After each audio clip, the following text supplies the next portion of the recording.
আল্লাহর কাছে চাওয়ার বিভিন্ন পদ্ধতি আছে। আল্লাহ কোরআনে শিখিয়েছেন ইস্তাঈনু বিস-সাবরি ওয়াস-সালাহ, আল্লাহর কাছে চাইতে হয় সবর এবং নামাজের মাধ্যমে। খুব মজার জিনিস, কিন্তু আমাদের দেশে যারা বেনামাজি তাদের কোনো সবর নেই। মুরগির অসুখ হলেও পেশাবের কাছে ওঠে। আসলে বাস্তব, নামাজ পড়লে মানুষের মনে সবর আসে, আল্লাহর উপর ভরসাটা আসে। এই জন্য আমি আপনাদের মাঝে মাঝে বলি যে বেনামাজি মুসলমান বাংলাদেশে বেশি থাকলে আমাদের হুজুরদের কিন্তু লাভ। বেনামাজির মুরগির অসুখ হোক আর ছাগলের অসুখ হোক আর ছেলের অসুখ হোক আর স্বামীর অসুখ হোক আর বোর অসুখ হোক, টাকা নিয়ে আমাকে কাজ ধরি, তাহলে আমরা ভাগে বেশি পাই না। আর নামাজি বেশি হলে কিন্তু আমাদের লস। নামাজিরা অত হাতিয়া দেয় না, দেয় তো মহব্বতে 10 টাকা দেয়, কিন্তু বিপদের হলো 2000 টাকা আর মহব্বতের হলো 10 টাকা, পার্থক্য আছে না? তো এই জন্য আল্লাহ রসুল আল্লাহ তাআলা কি বলছেন, ইস্তাঈনু বিস-সাবরি ওয়াস-সালাহ, বিপদে আপদে যদি সাহায্য চাইতে সবর করো, আল্লাহর ভরসা রাখো, নামাজে দাও, নামাজের সেজদায় দোয়া করো, আল্লাহ বিপদ কাটিয়ে দেবে। বিপদ কাটানোর জন্য অনেক রকমের ইবাদত আছে, সব আজকে বলতে পারবো না। আল্লাহ রসুল সাল্লাল্লাহু আলাইহি ওয়াসাল্লাম এই হাদিসে আরও কিছু কথা বললেন। এটা শেষ করে আমরা কিছু বিষয়, যে আমলগুলো করলে বিপদ কাটে, যেগুলো করলে আল্লাহর বরকত পাওয়া যায়, কিছু বলার চেষ্টা করব। আল্লাহ তাআলা তৌফিক দান করুন, আমিন। রাসূলুল্লাহ কি বলছেন, ওয়ালাম আন্নাল উম্মাতা লাউ ইজতামাআত আলা আইয়ানফাউকা বিশাইইন লাম ইয়ানফাউকা ইল্লা বিশাইইন ক্বাদ কাতাবাহু আল্লাহু লাক। খুব ভালো করে বোঝো বাবু, যদি বিশ্বের সকল সৃষ্টি, জিন, ইনসান, ফেরেশতা, গৌস, কুতুব, ওলি, আবদাল, পীর সবাই মিলে যদি এক জায়গা হয় যে তোমার কোনো উপকার করবে, আল্লাহর ইচ্ছার বাইরে, আল্লাহর নির্ধারণের বাইরে কোনো উপকার তোমার করতে পারবে না। وأن الأمة لو اجتمعوا على أن يضروك بشيء لم يضروك إلا بشيء قد كتبه الله عليك। আর যদি সারা সৃষ্টি, জিন, ইনসান, ফেরেশতা, মানুষের ভিতরে ওলি, বুজুর্গ, গৌস, পীর, আম্বিয়া সবাই মিলে একসাথে হয়ে সিদ্ধান্ত নেয় যে তোমার কোনো ক্ষতি করবে, আল্লাহর ইচ্ছা নির্ধারণের বাইরে কোনো ক্ষতি করতে পারবে না। কথা বোঝেননি? এটা মনের ভিতরে জোর রাখতে হবে। আর এটা হলো আমাদের বাঁচার পথ, আমাদের দাঁড়িয়ে থাকার পথ। এটা ভুল হলেই শিরকে চলে যাবে। আল্লাহ কোরআন কারিমে সুন্দর করে বুঝিয়েছেন, দরাবাল্লাহু মাসালান রাজুলান ফীহি শুরাকা ও মুতাশাকিসুন ওয়া রাজুলান সালামান লিরাজুল হাল ইস্তাবিয়ান। দুজন মানুষ, একজন মানুষের, একজন চাকরের অনেকগুলো মালিক। বাজারের 50 জন চায়ের দোকানদার একজন চাকর রেখেছে, একজন চাকরের 50 জন মালিক, আর একজন চাকরের একটা মালিক। দুইজন কি সমান? ভালো অবস্থাকার। এক চাকর এক মালিককে কষ্ট হলেও খুশি করতে পারে, আর মালিক যদি 50 জন হয়, জীবন শেষ করলেও সবাই রাগ করবে। এই তোর কখন না বলি চা দিয়ে যা, বলো অমুক ছাড় ডাকছিল, অমুক ছাড় ডাকলে আমি ছাড় না। হ্যাঁ, ঠিক আছে না? যারা ইমানদার তাদের মালিক একমাত্র কে? সে জানে আমার ভালো মন্দ কার হাতে।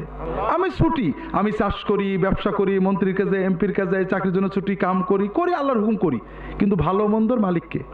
যে আল্লাহ আমাকে আমার চেয়েও ভালোবাসেন, মায়ের চেয়েও ভালোবাসেন, আমার ভালো মন্দ আমার চেয়ে বেশি বোঝেন, ঠিক না? কাজেই মুমিনের মনে কোনো টেনশন থাকে না। আর যে মুশরিক, তার মনে শুধু টেনশন, কোথায় যাব, কোথায় যাব, কোন দরগায়, কোন মাজারে, ওই গাছের পানি, ওই পুকুরের জল, ওই কুমিরের গায়ের ময়লা, ওই শোল মাছের গায়ের ময়লা, ওই কচ্ছপের ঝুটো, এই জন্য সারাদিন ছুটে বেড়ায়। কথা বোঝেননি? কোনো শান্তি নেই। কোথায় গেলে কে বদদোয়া করলো আর কোথায় গেলে দোয়া পেলো, এই জন্য ও পাগল, ও মানুষের চেয়েও খারাপ, ও পশুর চেয়েও খারাপ, ও নত জানু, ওর মনটা সবসময় অস্থির। কথা বুঝতে পারেন তো ভাইরা? কাজে সত্যিকারের মানুষ হতে গেলে, সত্যিকারের সফলতা পেতে গেলে আমাদেরকে অন্তর দিয়ে বিশ্বাস করতে হবে যে ভালো মন্দর মালিক একমাত্র কে? আল্লাহ না দিলে কেউ দিতে পারে না, আল্লাহ দিলে কেউ ঠেকাতে পারে না। কথা কি বুঝতে পেরেছেন তো ভাইরা?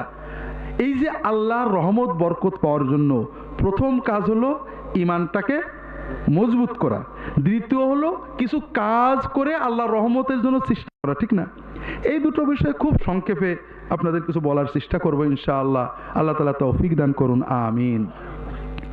এই ঈমানকে মজবুত করতে হবে। ঈমান খুব সহজ। ঈমানের আরেকটা জিনিস বাদ রয়ে গেছে। এই যে ঈমান আমরা রাখতে গেলে একটা মডেল লাগে। এই জন্য আল্লাহ ঈমানটা দুটো বাক্য দিয়েছেন, লা ইলাহা ইল্লাল্লাহু মুহাম্মাদুর রাসূলুল্লাহ। কথা বোঝেননি? লা ইলাহা ইল্লাল্লাহু মানে কি? আল্লাহ ছাড়া কোনো মাবুদ নেই। আর মুহাম্মাদুর রাসূলুল্লাহ মানে মুহাম্মদ সাল্লাল্লাহু আলাইহি ওয়াসাল্লাম ছাড়া কোনো মুর্শিদ নেই। একটু ব্যাখ্যাটা বোঝার চেষ্টা করি। লা ইলাহা ইল্লাল্লাহু মানে কি? আল্লাহ ছাড়া কোনো, আর মুহাম্মাদুর রাসূলুল্লাহ মানে মুহাম্মদ সাল্লাল্লাহু আলাইহি ওয়াসাল্লাম ছাড়া কোনো মুর্শিদ নেই। তার মানে কি? আমরা ইবাদত করব একমাত্র কার? আল্লাহ। ইবাদত মানেটা কি ভাই? এই যে টুপি পরবো, জিকির করব, দাড়ি রাখবো, নামাজ পড়বো, জুব্বা পরবো, তাসবিহ তাহলিল করব, কোরআন তেলাওয়াত করব, এই যে কাজগুলো করি এটার সওয়াব কে দেবে বলে আশা করি? এর মানে আমরা ইবাদত করছি কার? আল্লাহ। এখন প্রশ্ন হলো, কোন কায়দায়, কোন তরিকায় দাড়িটা রাখলে, টুপিটা পরলে, পাগড়ি পরলে, জিকির করলে, তাসবিহ করলে, জানাজা পড়লে, কোরআন তেলাওয়াত করলে, দরুদ পড়লে, কোন তরিকায় কামটা করলে আল্লাহ নেবে, সওয়াবটা দেবে? এই তরিকা, কায়দাটা আল্লাহ কাকে শেখাইছিলেন? তাহলে এই তরিকাটা কার কাছ থেকে নেব ভাই? হ্যাঁ, তাহলে মাহবুদ একমাত্র কে? আর মুর্শিদ একমাত্র কে? ইবাদত একমাত্র কার? তরিকাটা একমাত্র কার? রাসূল সাল্লাল্লাহু আলাইহি ওয়াসাল্লামের। এইটা না হলে ঈমান রাখা যায় না। কারণ একটা মডেল তো রাখবে। আমরা সবসময় একটা ভুল করি ভাইরা, কোনো বিষয়ে ঝগড়া হলেই বলি আরে এত মানুষ করে, অমুক হুজুর করে, এরকম বলেন নাকি? না, মানুষ করে এটা ভালো, কিন্তু মানুষের কর্মকে নবীজির তরিকার বিরুদ্ধে লাগানো যায় না। আমরা যদি সন্দেহ থাকে, কেউ এসে বললে মানতে হবে জরুরি না। আমাদের সবারই কথা আমরা নবীর সুন্নত মতো চলবো। একজন এসে বললে এই দেখো হাদিসে এইটা আছে, তুমি যেটা করো ঠিক না, আমি তার পিছে পিছে দৌড়াবো, জরুরি না। কিন্তু আমি বলবো যে ভাই আমি হাদিস মতো চলতে চাই, আমি হাদিস খোঁজনি, যদি আমি হাদিস পাই আমি হাদিস মতো চলবো। কথা বুঝতে পেরেছেন? যখন রাসূলুল্লাহ সাল্লাল্লাহু আলাইহি ওয়াসাল্লামের তরিকায় আল্লাহর ইবাদত আমরা করার চেতনায় সুদৃঢ় হব, আমাদের বাকি কাজ সহজ হয়ে যাবে। ঈমানকে মজবুত করার জন্য আল্লাহর কয়েকটা ইবাদত, ছোট ছোট ইবাদত আপনাদের বলবো, খুব দরকার। এতে ঈমানও মজবুত হবে, দুনিয়ার বরকত পাওয়া যাবে। তার এক নম্বর হলো নামাজ। এক নম্বর কি? নামাজ আমাদের দেশে আমরা কঠিন করেছি, আগেই বলেছি। আমরা টুপির যত গুরুত্ব দিই, নামাজের তত গুরুত্ব দিই না। আসল কিন্তু তা না। নামাজ টুপি থাকলে টুপি মাথায় দিয়ে, না থাকলে খালি মাথায়, না থাকলে খালি গায়ে, না থাকলে ন্যাংটো হয়ে।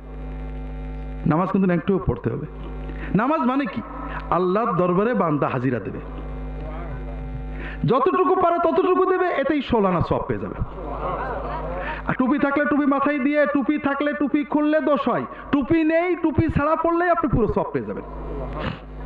জামা নেই খালি গায়ে, কাপড় নেই ন্যাংটো হয়ে, ওযু নেই তায়াম্মুম করে, সূরা কেরাত জানেন না, শুধু চুপ করে দাঁড়িয়ে থেকে অথবা সুবহানাল্লাহ পড়ে নামাজ পড়বেন, এতেই 16 আনা সওয়াব পেয়ে যাবেন।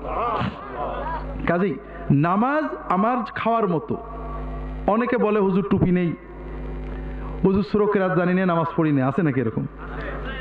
কিন্তু কেউ কি বলে হুজুর খাওয়া দাওয়া পরে 1 মাস খাইনে, কারণ বউ শুধু আলু ভর্তা ভাত রাঁধে, আমি ইলিশ মাছ পাইনি বলে আর খাইনে, আছে নাকি এরকম?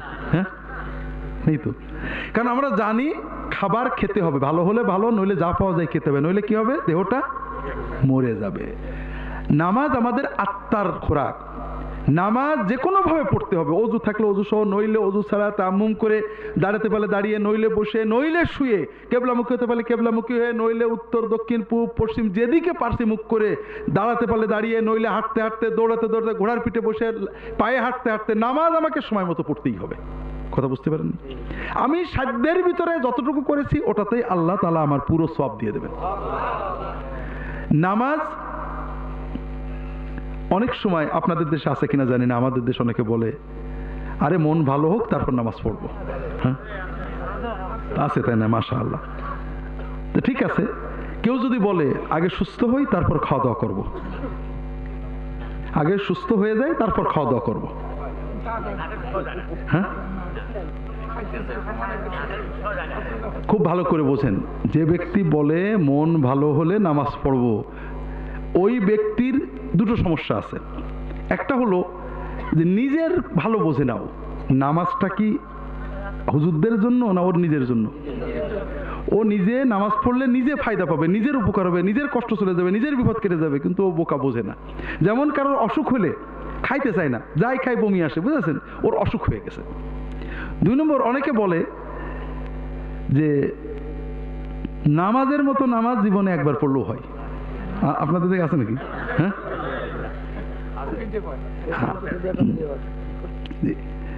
এই মুসলমান না কাফের? আবু জেহেলের মতো তার চেয়ে বড় কাফের। কারণ সে, আমাদের গোলমালটা এক জায়গায় ভাই, এই জায়গাটা ধরেন, নবীজিকে মডেল ধরেন, আর কিছু ঝামেলা থাকবে না। রাসূলুল্লাহ সাল্লাল্লাহু আলাইহি ওয়াসাল্লাম কি নামাজের মতো নামাজ পড়তেন না আলতো ফালতো নামাজ পড়তেন? সেই নামাজের মতো নামাজ কোনার আজীবনই পড়া লাগছিল না একবার পড়লেই হয়েছিল? কেউ যদি মনে করে আমি নবীর চেয়েও বড়, আমার একবার পড়লেই হয়, সে কেন মুসলমান থাকে? কাজে আমাদের কোনো ঝগড়া লাগবে না। তুমি যে বললে নামাজের মতো নামাজ একবার পড়লে হয়, মুহাম্মদ সাল্লাল্লাহু আলাইহি ওয়াসাল্লাম নামাজের মতো নামাজ পড়তেন না আলতো ফালতো পড়তেন? ওনার কি একবার পড়লে হয়েছিল না আজীবন পড়া হয়েছিল? কেউ যদি নিজেকে মুহাম্মদ সাল্লাল্লাহু আলাইহি ওয়াসাল্লাম বড় মনে করে, সে আর মুসলমান থাকে না। 2 নম্বর কথা, কেউ কি বলে যে খাওয়ার মতো খাওয়া জীবনে একবার খেলেই হয়? হ্যাঁ, বলে? তা বলবেন না। 3 নম্বর কথা, অনেকে হয়তো বলে যে আরে একই এসে গেলে আর নামাজ লাগে না, মারেফত হয়ে গেলে নামাজ লাগে না। প্রথম কথা হলো, মারেফত কিন্তু কোরআনে বলেছে আবু জেহেলের ছিল। বোঝেন তো কথা? কোরআনে আছে মারেফত ইহুদি নাসারা আবু জেহেলের খুব ভালো ছিল, ওরা জান্নাতে যাবে তো? মারেফতের কোনো দাম নেই ইসলামে, শয়তানের কাছে দাম আছে। কাজে যারা মারেফত করে সব ওই শয়তানের মরার পথে চলে। মারেফত আল্লাহ কোরআনে অনেক জায়গায় বলেছে, আমার হাদিসের নামে জালিয়াতি বইয়ে পাবেন, বিশেষ করে আবু হানিফা রাহমাতুল্লাহ আলাইহির আল ফিকহুল আকবারে পাবেন। মারেফত শয়তানের কম না, সবচেয়ে বড় মারেফত শয়তানের। ও জান্নাত দেখেছে, জাহান্নাম দেখেছে, হাক্কুল ইয়াকিন আছে ওর, ঠিক না? হ্যাঁ, ও জান্নাতে যাবে তো? হ্যাঁ। 2 নম্বর কথা হলো, যদি মারেফত আসলে নামাজ না লাগে, নবীজির কাছে যাই। নবীজির কি মারেফত ছিল? সেই মারেফত, সেই ইয়াকিন নবুয়তের শুরু থেকে ছিল না? নবুয়ত পাওয়ার পরে আর কোনো মারেফত বাকি থাকে? মারেফত পাওয়ার পরে নবীজি কি নামাজ পড়ছিলেন? একদিন 2 দিন না, আজীবনই। কেউ যদি মনে করে আমার মারেফত নবীর চেয়েও বেশি, তাহলে ঈমান থাকলো? 2 নম্বর কথা, কেউ যদি বলে সুস্থ হওয়ার পরে আর খাওয়া দাওয়া লাগে না, হ্যাঁ, বলবে, তাকে কোথায় পাঠাবেন? হাসপাতালে অত অভাব নাই। হ্যাঁ, হাসপাতালে অথবা। আপনি যখন নামাজ বাদ দেবেন আপনার ঈমান চলে যাবে। যেমন আপনি সুস্থ হয়েছেন, আপনার আলহামদুলিল্লাহ সুস্থ হয়ে গেছে, এখন আর খাবো না। সুস্থ হলে আর খাওয়া লাগে না, হ্যাঁ, হবে। ঠিক কেউ যদি বলে একই আসলে মারেফত হলে নামাজ লাগবে না, একই কথা। কারণ যখনই আপনার নামাজ বাদ দিলেন আপনার মারেফত শেষ, তারপরে আপনার মারেফত আসেনি। আল্লাহকে আপনি চিনেছেন, আল্লাহর সামনে হাজিরা দেননি, নবীর তরিকায় আপনি চেনেননি। কথা বুঝতে পেরেছেন? তো এই সব ভাইরা শয়তানের ওয়াসওয়াসা। আসল কথা কি জানেন? আসল একটা মারেফতের ভেদ বলি আপনাদের, সেটা হলো যে নামাজ যে বান্দা পড়ে ওই বান্দার কলবে শয়তান পুরো ঢুকতে পারে না। আর এই ফকিরি মতের লোকেরা এই জন্য সবার আগে বাধা দেয় নামাজে, কারণ ও নামাজ পড়লেই ও আর শয়তান কবজা করতে পারে না। যতদিন নামাজ পড়বে শয়তান এসে এদিক সেদিক যাবে, কিন্তু ঢুকতে পারছে না। নামাজ বাদ দিলেই শয়তান ওকে পুরো কবজা করে ফেলবে। কথা বুঝতে পেরেছেন? একজন বলল যে আমার হুজুরের মুরিদ হলে নামাজ লাগে না। আছে নাকি আপনাদের দেশে এরকম?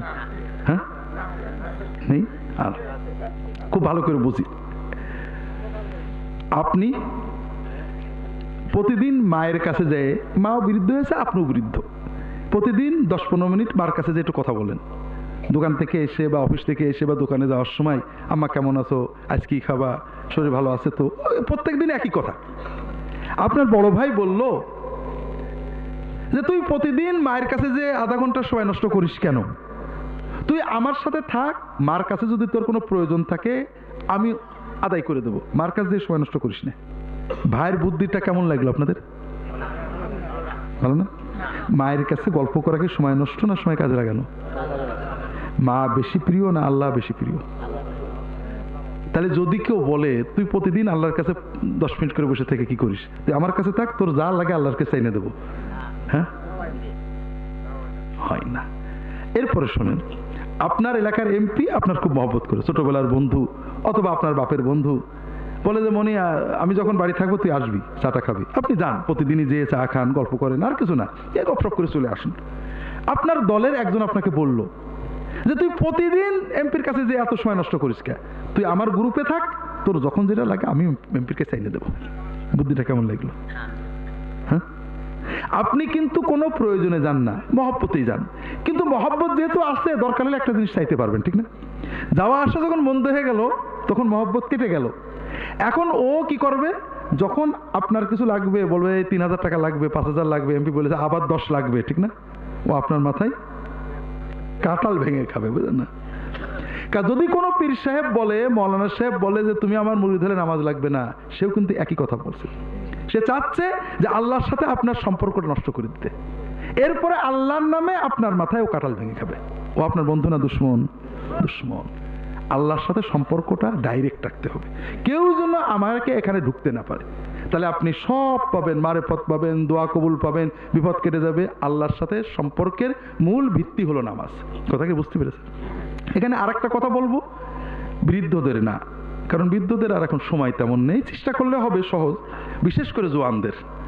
সেটা হলো নামাজটা আমরা পড়ি যেটাকে বলা হয় নাক দিয়ে খাওয়া। খাওয়া কিন্তু নাক দিয়েও খাওয়া যায়, মুখ দিয়েও খাওয়া যায়। আপনারা কোনটা দিয়ে খাইতে চান?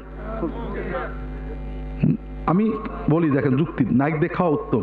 নাক দিয়ে খেলে হাতে ময়লা লাগে না, হাত ধোয়া লাগে না, কষ্ট হয় না, বসা লাগে না। এখন তো সবাই নাক দিয়ে খাবো, ঠিক আছে? মুখ দিয়ে খেলে লাভ কি? একটাই লাভ, মজাটা পাওয়া যায়, তাই না? নাক দিয়ে খেলে পুষ্টি যাচ্ছে কিন্তু মজা পাচ্ছি না, আর গাল দিয়ে খেলে মজাটা পাচ্ছি। তা আমরা নামাজ পড়ি নাক দিয়ে, অর্থাৎ বুঝি না নামাজে কি পড়ছি। হ্যাঁ, দাঁড়ান নামাজ ফরজ আদায় হয়ে গেল, পুষ্টি চলে গেল, সওয়াব ইনশাল্লাহ হয়ে গেল।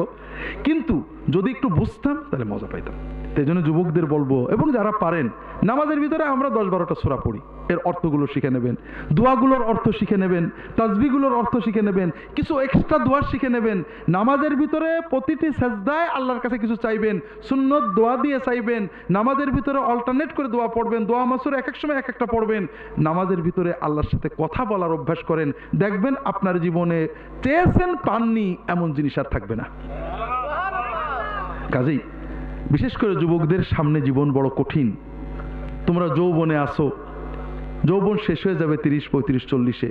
আমাদের সমাজের সরকার, রাজনীতিবিদ, বাণিজ্যিক কোম্পানি, টেলিভিশন, ক্রেতা বিক্রেতা সবাই চায় তোমাদের যৌবনকে পুঁজি করে তারা বড় হয়ে যাবে। তারা যৌবনকে মাতিয়ে দেয়, মাতাও মাতাও যৌবন, বন্ধু খোঁজো, বেশি কথা বলো, বেশি সিম কেনো, বেশি মোবাইলে টাকা দাও, বেশি জিনিস কেনো, এই সেই কথা। বুঝতে পারেন? কিন্তু জীবন কি যৌবনেই শেষ না তারপরও আছে? তারপরও আছে। যদি একটা উদাহরণ আমি মাঝে মাঝে দিই, দুধ যখন আমরা জ্বালাই, দুধ জ্বালাই না, একজন আধা কেজি দুধ কিনেছে, হাঁড়িতে দিয়েছে, আধা হাঁড়ি হয়েছে, জ্বালাচ্ছে, হাঁড়ি ভরে যায় না? চিন্তা করলে এত দুধ কে খাবে, যেটু পরে পড়ুক, আমার এক হাঁড়ি থাকলেই হবে। ও জ্বালাচ্ছে, ঘন হচ্ছে, শেষ পর্যন্ত কতটুকু থাকে? কিছু থাকে না, ঠিক না? আমাদের যৌবনটা হলো এই উদ্বেলিত, পড়ে যায়। কথা বলেন না? যৌবনে যদি গ্রোথ থাকে, এই জন্য যুবকেরা বুঝতে পারে না কি পড়ে যাচ্ছে। কিন্তু যখন যৌবন পার হয়ে 40, 45, 50-এ যাবে, তখন দেখবে অনেক কিছু হারিয়ে গেছে।